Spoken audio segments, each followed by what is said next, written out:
Hi guys and welcome to Prediction Week 11. We start with the 12:30 kickoff between Bournemouth and Manchester United tomorrow afternoon.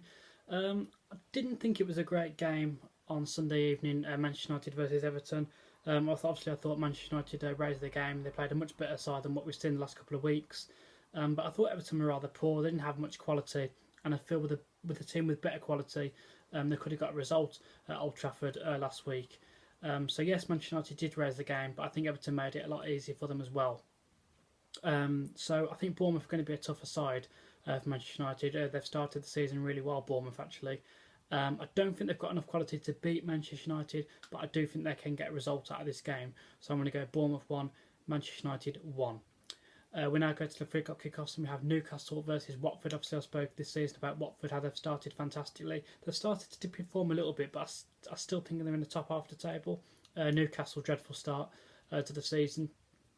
I do think it'll be a tight, close game, but I'm going to give the win to Watford. I'm going to go Newcastle 1, Watford 2. We then have Everton versus Brighton. Obviously, I've just said about Everton. I didn't really see much quality in Everton at Manchester United. They had a few glimpses here and there, but there never really was in any danger. Obviously, they scored last week due to a penalty, but I couldn't see them scoring other than the penalty. Brighton again, not had a too bad a season. I think they're in the bottom half, somewhere maybe 13th, 14th in the table. So for that, I'm going to go for a tight, tough draw. I'm going to go Everton 1, Brighton 1. We then have West Ham versus Burnley. Again, West Ham started to dip in form a little bit. They started to pick up a little bit, when they got a result against Chelsea and they beat Manchester United. But then they've started to dip a little bit. As I say, Burnley's going to be a tough test as well. It is at home to West Ham, so again, I'm going to give a tight, tough win to West Ham. I'm going to go West Ham 2, Burnley 1. We then have Cardiff versus Leicester. Obviously, I saw Leicester a couple of weeks ago against Arsenal, and again, if they had a bit more better quality, they probably could have got something out of that game as well. Obviously, devastating news to hear about Leicester's owner and the other 4 people that were in the plane as well. Absolutely, devastating news. So I'm not sure if that's going to take its toll on the players this week. I've given the benefit of the doubt to Leicester because I don't think Cardiff's got enough quality, to be fair. I haven't really seen much of Cardiff this season. But when I have seen them, they've looked quite, sluggish and a bit poor. As I said, I don't know if it's going to play the part to Leicester what happened last week, but I've took that away from it. And I think if it didn't play a part, I do think that Leicester could win this quite comfortably. I'm going to go Cardiff 0, Leicester 2. 5:30, which everyone's talking about.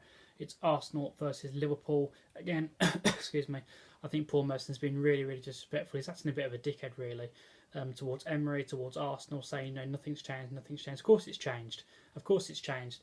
Last season, we wouldn't have beat the likes of Watford. We wouldn't have... We wouldn't have even got 2-2 against Crystal Palace last week. I think Crystal Palace would have taken an absolute piss out of us. I think they would have absolutely ripped us, which they did last season. So of course it's changed. And the odd game here or there, I can't remember Arsenal conceding many goals after just maybe one. I can't see more than one goal. So he's saying that nothing's changed. Of course it's changed. Of course it's changed. And, and obviously going on an unbeaten run. It doesn't matter who you've placed, and I think that's been really disrespectful to teams that we've placed that we've played as well.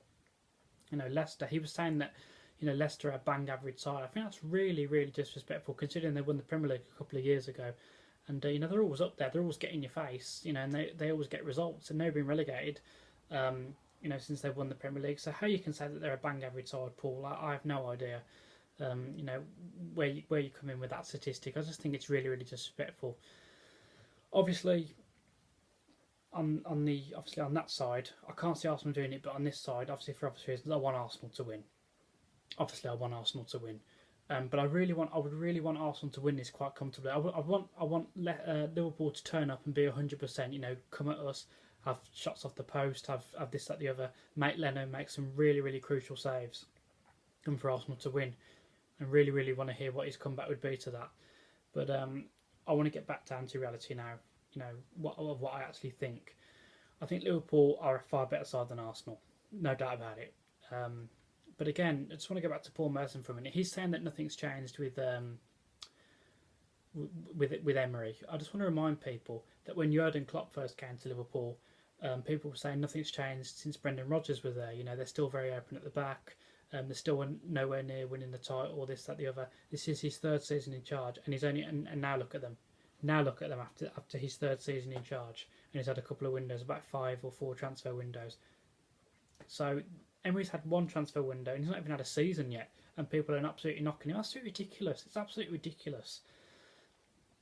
But onto the game. Liverpool are a much better side than Arsenal. Let's not kid ourselves.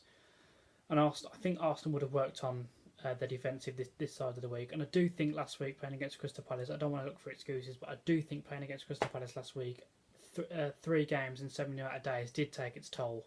We played Leicester on the Monday, then we played Sporting Lisbon, and then we played obviously Crystal Palace on the Sunday. And it was just too much. I think all first team players played in all 3 of those games. So it was just too much for us by Sunday. However, they've had a nice break now. There was a massive change to the team against Blackpool on Wednesday. So that the team that's played against Crystal Palace would have had a nice week off. Liverpool would have had a nice week off. And I do think that Arsenal would have worked on our defence. We know what Liverpool are made of. It is at the Emirates, so I can see Arsenal getting a result in this game. I'm going to go for a tight draw. I'm going to go Arsenal 1, Liverpool 1. But as I say, obviously I want Arsenal to win, but I'd really want Liverpool to just for that. I really want Liverpool to have their best game of their life and us to still get a result, or maybe even win. You know, just to see what Paul Merson's response would be. But you know, absolutely ridiculous to think that, you know, to say that Arsenal haven't changed since Wenger's left, and you know this, that, the other, utter nonsense. And to say that Leicester's a bang average side is just disrespectful. You're an idiot, Paul. You're an absolute idiot. Moving on, for some reason we have a game at 7:45 on Saturday. Wolves versus Tottenham. I think this will be a very, very tight, tough game as well. You know, Wolves have done excellently since they've come up into the Premier League, but I think Tottenham will have too much quality for them. So I think Wolves will score, but I think it'll be Wolves 1, Spurs 2. Sunday kickoffs. We start at 3:00. Manchester City versus Southampton. Obviously, I think that Manchester City will be far too strong for Southampton. So I'm going to go Manchester City 2, Southampton 0. 4:00, Chelsea versus Crystal Palace. Obviously, I've seen what Crystal Palace were made of last week. I thought I disrespected Crystal Palace a little bit, in one sense, you know, saying that they were going to be a walk in the park and we should get at least 5. I do think I shouldn't have underestimated them like that. But I do think that Arsenal could have won that game had we not have had 2 other games just before that in certain amount of days. So I do think that played in Crystal Palace's favour, but I'm not looking for excuses. They showed great character, and to be fair, they probably should have beat Arsenal actually. So yeah, it's at Stamford Bridge. I think that Crystal Palace will go for it, but again, I think Chelsea have too much for them. I'm going to go Chelsea 2, Crystal Palace 1. And then on the Monday Night Football, we had Huddersfield versus Fulham. I thought Fulham started great into the Premier League, but again, they've dipped out in form. Huddersfield have had an awful start to the Premier League. I don't like to sound disrespectful, but I think this will be a boring game. It's going to be Huddersfield 0, Fulham 0. But again, I hope they prove me wrong and, you know, shut me up. You know, because we like to be entertained in these Premier League games, don't we? So hopefully they shut me up and we get an entertaining game. So that's been my predictions for this weekend, guys, and I'll see you next week for next week's predictions. Thank you for watching, guys.